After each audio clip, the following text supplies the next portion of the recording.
everyone, welcome to SGI online class 6 English medium, subject Hindi language, lesson 22 निबंध लेखन।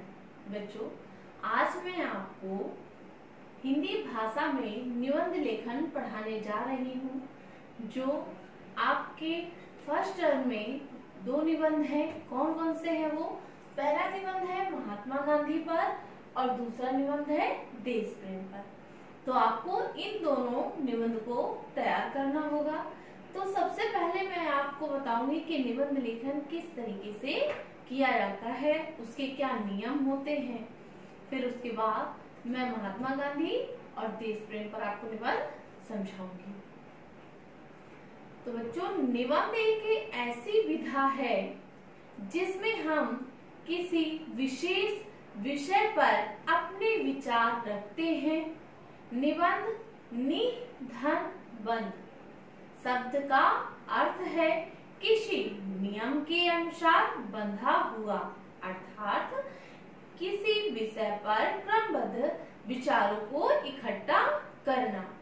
अतः निश्चित और सीमित शब्दों में अपने विषय या विचारों को लिखित रूप में प्रकट करना ही निबंध कहलाता है। सुंदर, सरल और रोचक भाषा तथा शैली में लिखा गया निबंध ही अच्छा निबंध कहलाता है। अच्छे निबंध के लिए निम्नलिखित बातों को ध्यान में रखना चाहिए। अब ये कौन सी बातें हैं? पहला, जैसे पक्के और मजबूत मकान बनाने के लिए ईंट, सीमेंट और कुशल हाथों की आवश्यकता होती है, वैसे ही अच्छे निबंध के लिए सुंदर शब्द, अच्छे वाक्य, भाव, विचार और शैली की आवश्यकता होती है। सेकंड पॉइंट, विचारों को सरल और छोटे छोटे वाक्यों में क्रमशः लिखा जाना चाहिए, जिससे विचारों का क्रम बना रहे। तीसरा पॉइंट है, अलग विचार या अलग अंगों के वर्णन के लिए अलग अलग अनुच्छेदों का प्रयोग करें। चौथा, विचारों को निबंध के शीर्षक विषय के अनुसार ही लिखा जाए। शीर्षक से बाहर जाने पर निबंध का महत्व नहीं रहता। अर्थात जो शीर्षक है, अगर हम उसके अलावा कोई और उसमें वाक्य जोड़ते हैं तो वह निबंध नहीं रहता, वह चर्चा बन जाती है। पांचवा पॉइंट है इसमें, लोकोक्तियां, मुहावरे और प्रयुक्त शब्दों का प्रयोग करें निबंध को रोचक बनाने के लिए। अब बच्चों, आपका पहला निबंध है महात्मा गांधी पर। तो सबसे पहले आपको मैं बताऊं कि दे दी हमें आजादी बिना खड्ग बिना ढाल, साबरमती के संग तूने कर दिया कमाल। ये किसका कथन है? महात्मा गांधी का। ऐसे थे संत पुरुष महात्मा गांधी की सत्य, अहिंसा और प्रेम के शस्त्र को लेकर भारत से अंग्रेजों के उस राज्य को समाप्त कर दिया जिस राज्य में कभी सूर्य नहीं डूबता था। महात्मा गांधी की नीति और प्रयासों से 15 अगस्त सन 1947 को भारत स्वतंत्र हो गया। अब महात्मा गांधी जी का जन्म कहाँ हुआ, ठीक है, तो इसके बारे में उनकी क्या शिक्षा थी, इनको समझिए। महात्मा गांधी का नाम मोहनदास था और उनके पिता का नाम करमचंद गांधी था। इसके कारण उनका पूरा नाम मोहनदास करमचंद गांधी था। इनका जन्म 2 अक्टूबर सन 1869 को काठियावाड़ के पोरबंदर नामक स्थान पर हुआ। इन्होंने अपनी शिक्षा के समय में से ही सत्य, अहिंसा और प्रेम के मार्ग को अपनाना था। आजीवन वे इसी मार्ग पर चलते रहे। विद्यार्थी जीवन में सत्यवादी हरिश्चंद्र और माता पिता के अनन्य भक्त श्रवण कुमार का नाटक देखकर ही इन्होंने सत्य और प्रेम के मार्ग पर चलने की प्रतीक्षा की थी। अब गांधी जी के कार्य क्या है?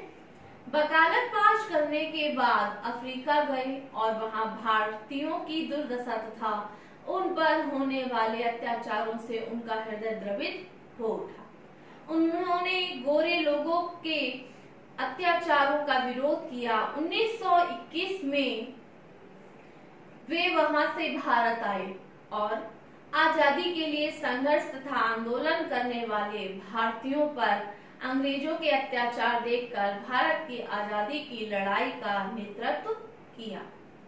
लोकमान्य तिलक की मृत्यु के बाद गांधी जी ने देश की आजादी के लिए अनेक बार सत्याग्रह आंदोलन, अनशन और स्वदेशी भावना के प्रचार प्रसार के लिए कार्य किए। अनेक बार जेल गए किंतु संघर्ष करते रहे। अब उपसंहार। गांधी जी हिंदू मुस्लिम एकता, हरिजन उत्थान, स्त्री शिक्षा, स्वदेशी वस्तुओं के प्रयोग के लिए जीवन भर संघर्ष करते रहे। वे भारत में ऐसे राम राज्य की स्थापना करना चाहते थे जिसमें कोई भी व्यक्ति भूखा, रोगी, निर्धन और बेरोजगार ना रहे तथा सभी को न्याय मिले। 30 जनवरी सन 1948 को उनका निधन हो गया। तो बच्चों ये है गांधी जी पर निबंध। अब इसके बाद दूसरा निबंध आपका क्या है? देश प्रेम का। इसमें देखिए,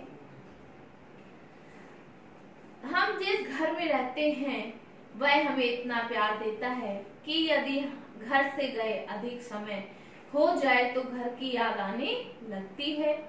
घर जैसा आनंद बाहर नहीं मिलता। हमें जो स्वतंत्रता अपने घर में अनुभव होती है वह दूसरे घर में नहीं होती। वैसे ही हम जिस विद्यालय में पढ़ते हैं उस विद्यालय के लिए अपनापन बढ़ जाता है।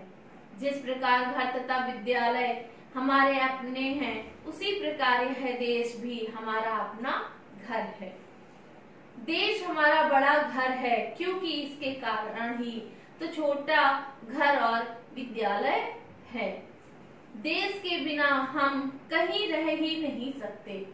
यह देश केवल धरती, मिट्टी, पहाड़, नदी नहीं है, वरन यह देश भारत हमारी जन्मभूमि तथा माता है। इससे प्रेम करना, इसके लिए जीना और मरना तथा इसके सम्मान की रक्षा करना देश प्रेम है। हमारा देश जब गुलाम था तो इसकी गुलामी मिटाने के लिए आंदोलन करना, जलसे जुलूस निकालना, नारे लगाना भी देश प्रेम प्रकट करना अर्थात देशभक्ति थी। अब जबकि देश स्वतंत्र है तो उसकी उन्नति के लिए कामना करना, देश को अपने कामों से सम्मान देना, देशवासियों के कष्टों को दूर करना भी देश प्रेम है। देश प्रेम के बिना हम मनुष्य नहीं पशु के समान कहलाएंगे।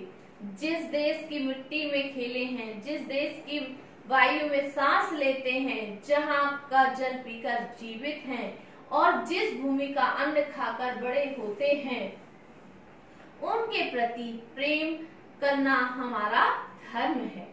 इसलिए हमने इसे अपने पुरखों की जननी भारत माता कहा है। माता तो केवल बचपन में पालन पोषण करती है, किंतु यह भारत माता तो हमारा जीवन भर लालन पालन करती है। मृत्यु के बाद हम शरीर को यही माता अपने में धारण करती है। ठीक ही कहा है किसी ने, जो भरा है भावों से बहती जिसमें रसधार नहीं, वह हृदय नहीं पत्थर है जिसमें स्वदेश का प्यार नहीं।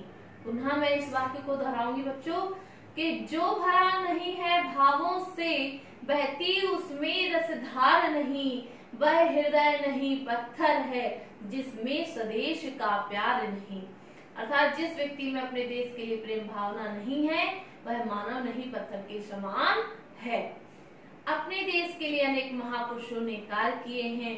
अंग्रेजों की गुलामी के समय महात्मा गांधी, बाल गंगाधर तिलक, मदन मोहन मालवीय, सरदार पटेल, डॉक्टर राजेंद्र प्रसाद, लाल बहादुर शास्त्री आदि अनेक महापुरुषों ने ब्रिटिश सरकार के अत्याचार सहे। भारत माता को स्वतंत्र कराने के लिए जेल गए। भगत सिंह और अन्य महापुरुषों ने देश प्रेम में झूमकर फांसी का फंदा चूमा। वीर सावरकर तथा नेताजी सुभाष चंद्र जी ने कितने कष्ट उठाए, ये सभी देश प्रेम के दीवाने थे। देश प्रेम हमारा स्वाभाविक कर्म है। हम बढ़कर डॉक्टर, इंजीनियर, कर्मचारी, अध्यापक, किसान, व्यापारी आदि बनकर अपनी बुद्धि, कुशलता और परिश्रम से देश के लिए कार्य करें तो सभी सच्चा देश प्रेम माना जाएगा। देश के लिए कष्ट सहने में आनंद आएगा। देश प्रेमी बनकर गर्व से मस्तक ऊंचा उठेगा। मेरे देश का कोई भी व्यक्ति दुखी ना रहे, भूखा ना रहे, इसी के लिए प्रयत्न करना देश प्रेम है। तो बच्चों, आज हमने निबंध लेखन में निबंध लिखते समय हमें किन प्रमुख बिंदुओं का ध्यान रखना चाहिए, इनको समझते हुए तथा महात्मा गांधी व देश प्रेम जो निबंध लेखन है आपका, इस पर आपने भली भांति समझा कि निबंध किस प्रकार से लिखना है। अर्थात सबसे पहले रूपरेखा में आपने डाली प्रस्तावना में आपने डालने के बाद महात्मा गांधी, फिर महात्मा गांधी जी का जन्म, महात्मा गांधी जी की शिक्षा, देश के लिए किए गए महात्मा गांधी जी के द्वारा कार्य, इसके बाद उपसंहार में उनकी मृत्यु आदि। इसके बाद बच्चों देश प्रेम में सबसे पहले आपका रूपरेखा, फिर प्रस्तावना कि देश प्रेम क्या है, फिर देश प्रेम की भावना, देश प्रेम करने वाले जितने भी सेनानी थे उनका बलिदान, वास्तव होने वाले हमें स्वतंत्रता प्राप्त हुई किस प्रकार, ये सारे पॉइंट्स हमारे किसमें निबंध लेखन के अंतर्गत आएंगे। तो बच्चों, आज आपने इस वीडियो में देश प्रेम और महात्मा गांधी के निबंध को समझा। अब आप पीडीएफ के माध्यम से ये निबंध अपनी नोटबुक में साफ हेडिंग डालकर लिखेंगे। तो आज के लिए इतना काफी है। Thank you students.